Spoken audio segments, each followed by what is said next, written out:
Hi hello friends, welcome to நெவேரி சமையல். இன்னைக்கு நம்ம சேனல்ல பார்க்க போறது மஷ்ரூம் கிரேவி தான். வாங்க வீடியோக்குள்ள போலாம்.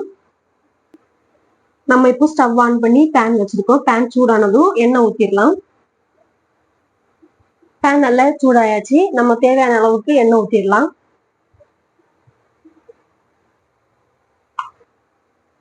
எண்ணெய் நல்லா சூடானதும் அதுல நம்ம பட்டை போடுவோம். 3 ஏலக்காய் போடலாம். கொஞ்சமா ஜீரகம் ஆட் பண்ணிக்கோங்க. லைட்டா அதை கிண்டி விட்டுக்கோங்க. அடுத்து நம்ம வெங்காயம் ஆட் பண்ணுவோம். நான் ஒரு பெரிய வெங்காயம் சின்ன சின்னதா கட் பண்ணிருக்கேன், அதை போடுவோம். கிண்டி விட்டுக்கோங்க. கொஞ்சமா சால்ட் ஆட் பண்ணிக்கோங்க. சீக்கிரத்துல வெங்காயம் வதங்கி வந்துடும். நல்லா கிண்டி விட்டுக்கோங்க.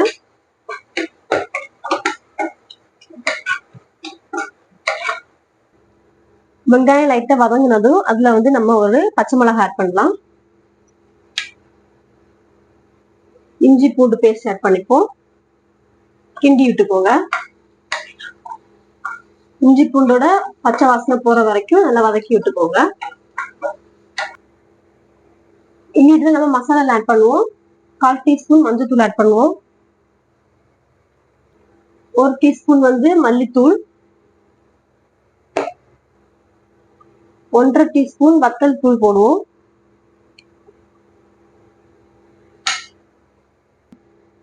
1 டீஸ்பூன் கரம் மசாலா ஆட் பண்ணிக்கோங்க.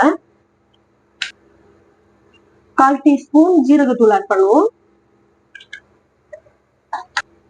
எல்லாம் சேர்த்து நல்லா வதக்கி விட்டுக்கோங்க. பச்சை ஸ்மெல் போற வரைக்கும் எல்லாமே நல்லா வதக்கி விட்டுக்கோங்க. பச்சை ஸ்மெல் போயிடுச்சு. நம்ம இனி இதுல தக்காளி ஆட் பண்ணுவோம். நான் ஒரு தக்காளி ஆட் பண்றேன். நல்லா கிண்டி விட்டுக்கோங்க. லைட்டா தண்ணி ஆட் பண்ணிக்கோங்க. நிறைய ஆட் பண்ண வேணாம், கொஞ்சம் ஆட் பண்ணா போதும். தண்ணி ஆட் பண்ணிட்டு நம்ம அதை வேக வைப்போம் கொஞ்ச நேரம்.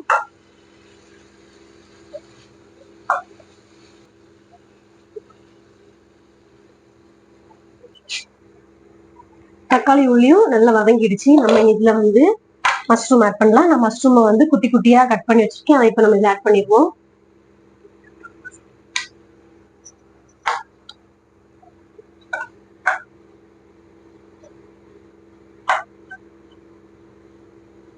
எல்லாமே நல்லா மிக்ஸ் பண்ணி விட்டுக்கோங்க.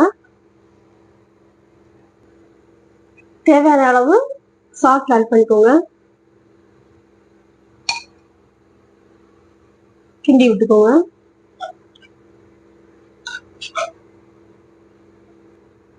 இது நம்ம மூடி போட்டு வேக வச்சிடலாம். தண்ணி எதுவும் ஆட் பண்ண வேணாம். மஷ்ரூம்ல இருந்தே தண்ணி கொஞ்சம் இறங்கி வரும்.